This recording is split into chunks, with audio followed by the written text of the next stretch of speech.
Hello everyone. In this video, we will tackle about the Hiligaynon language. My name is Idol Sullivan, and my first language is Ilonggo or Hiligaynon, my mother tongue language. So, I will start this presentation with our topic that we'll discuss. So, first is the history of Hiligaynon language. Next is vocabularies, parts of speech, and the conclusion. First is the history of Hiligaynon language. Long before the 1600s, the fertility of Western Visayas region in the Philippines permitted the Hiligaynon people develop one of the archipelago's most advanced societies.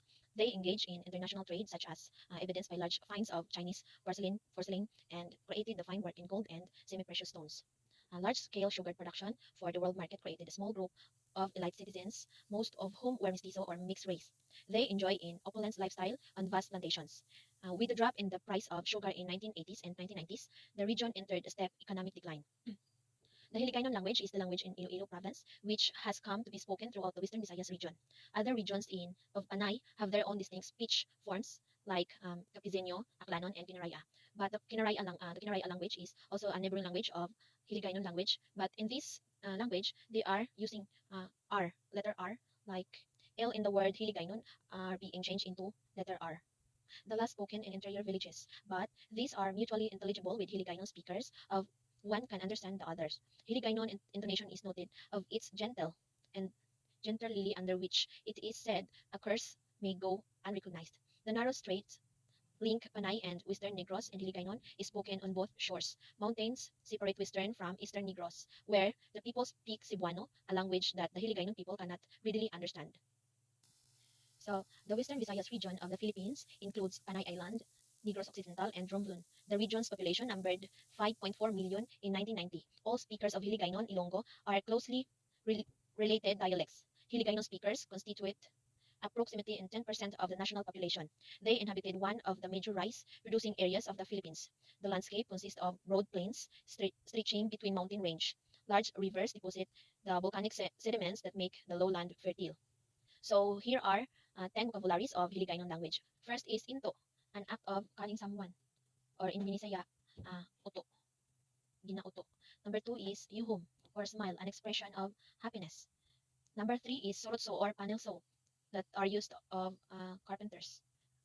Number 4 is igma, or lunch, parts of meal in a day. Number 5 is tioy and tiyay. This is how Hiligaynon call their aunt and uncle. Number 6 is kadlaw, or to laugh. Yuhum is different to laugh. Next is palangga, beloved, a term of endearment used to show love and affection and is not exclusive to romantic couples. Like for example, palangga ko ang akong pamilya. I love my family. Number 8 is kasing-kasing, or heart. Number 9 is saot, or to dance. Number 10 is hidlo, or to meet someone. So in parts of speech, Hiligaynon also have their noun, pronoun, adjectives, adverb, preposition, and interjection. First is noun. First example of noun is binangon, or knife. Next, pinggan, or plate. Ngalan in English name, bayo, shirt. Manggad, or wealth. The rich people are called manggaranon in Hiligaynon. Hinablos, or general term of niece or nephew. Bubon, or well, where we get some water. A deep hole dug in ground for obtaining water. Next is utod, a general term of siblings. Next is karusa, a cart that are being used by farmers. Next is ido, a dog. Next parts of speech is pronoun. Ako, I, kami, we, ikaw, you, singular you, kamo, you, but a plural you. Siya, or he or she, sila, they, aton, us, adto, that, far from, the address, ini, or this, and sin, or who.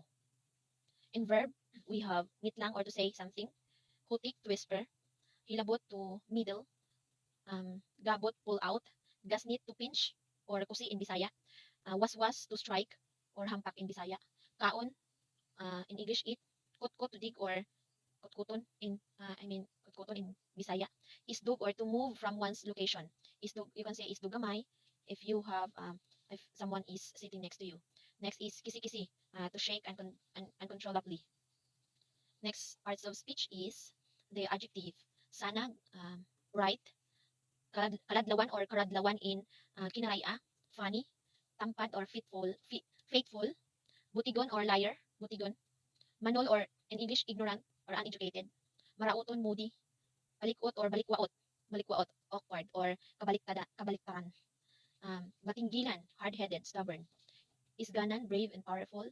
And manggaran or manggaranon in Hiligaynon is wealthy or rich. Next parts of speech is adverb. Subong, subong, or now. You can also say subong gidayon or now immediately. Karon later, buwas tomorrow, gidayon immediately, like what I've said. Um, gihapon always, dira there, abi for instance, hindi or no not. Daan beforehand, daan ko palagi, example sentence. Busa, therefore, busa, amuni mo baton, example sentence. Next is we also have conjunctions. Um, First word is buot or before. Buot pasabot sa to, that is my example sentence. Apang or apan. Apan kinahanglan that Next is kag. In Hiligaynon, kag is the most common conjunction that are being used when constructing sentence. Next is bangod, due to, because or by reason of. Next is bisan. Though, although, bisan pa. Next is igsi or whereas. Adimas, besides. Ni, neither, or nor, or not even. Ukon, either, or. And tubtob, until. Next parts of speech in Hiligaynon is the preposition. First is malapit or near, idalom or under. But in Hiligaynon, idalom is commonly used as under the idalom. Next is buot before, ingod next to. When someone is sitting next to you, that is ingod. Ingod sa imo gapungko. Palabag across. Agad, notwithstanding. In spite of, despite of, or outside, apart from, beyond, away from. Luyo, nearby. Tungod, about, with, regard to, ng gawas. Uh, Actually, gawas is being used also in Hiligaynon. There are two meaning of gawas in Hiligaynon. First is the preposition gawas or outside. Next parts of speech is interjection. Actually, there are many interjection in Hiligaynon language, but these are my examples. First is namit or delicious. Halong when someone is saying goodbye to you, Hiligaynon language. The intonation of Hiligaynon is soft or gentle. For example, halong, halong ka dito sa imo kadtuan.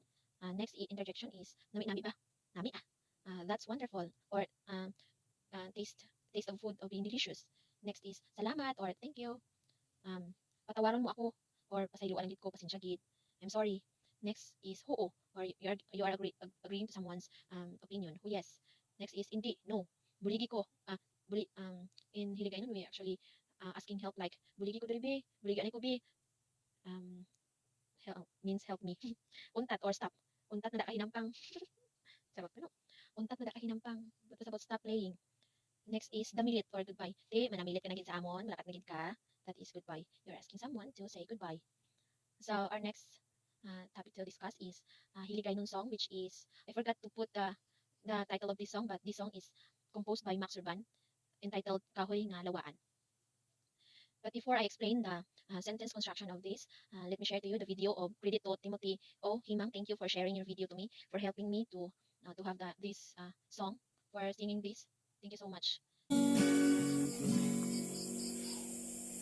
Dalom sang kahoy nga lawaan, may gugma nga atong ginsumpaan. Sa imo ginhatag ko ang singsing nga bulawan, agud magserbi nga handumanan.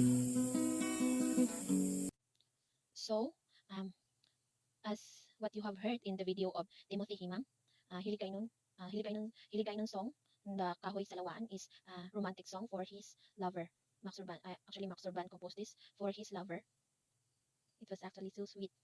So here is the Hiligaynon lyrics. Sa idalom sang kahoy nga lawaan, may gugma nga aton ginsumpaan. Sa imo ginhatag ko ang singsing nga bulawan, agud magserbi nga handumanan. In English translation, sa idalom sang kahoy nga lawaan, it means under the tree with spider's webs. May gugma nga aton ginsumpaan. There is a love that we have promised. Sa imo ginhatag ko ang singsing nga bulawan. I gave you a gold ring. Agud magserbi nga handumanan. That will serve as remembrance. So actually, in constructing a sentence in Hiligaynon, it is not actually explained that we must arrange the sentence through its proper construction. But in learning Hiligaynon language, it is all about you will learn these basic phrases with your heart. You can only know that your sentence are being constructed if you have included there the subject, the object, and or predicate. I don't have any example sentence in my in my PPT, but let us have this sentence. We will get this example. Sa imo ginhatag ko ang singsing nga bulawan. So in this sentence, the subject here is the singsing nga bulawan or gold ring in English. In this sentence, the verb was the first that being used in this sentence and followed by the subject, the gold ring. There are also sentences in Hiligaynon that the subject are the first one that are being used in a sentence um, that is followed by the verb. Like for example, yung bata gahampang, the boy is playing or the child is playing. So in that example, the subject was the first that being used in a sentence followed by the verb. So in conclusion, Hiligaynon language is a language of Iloilo province, which have spoken by 10% of national's population.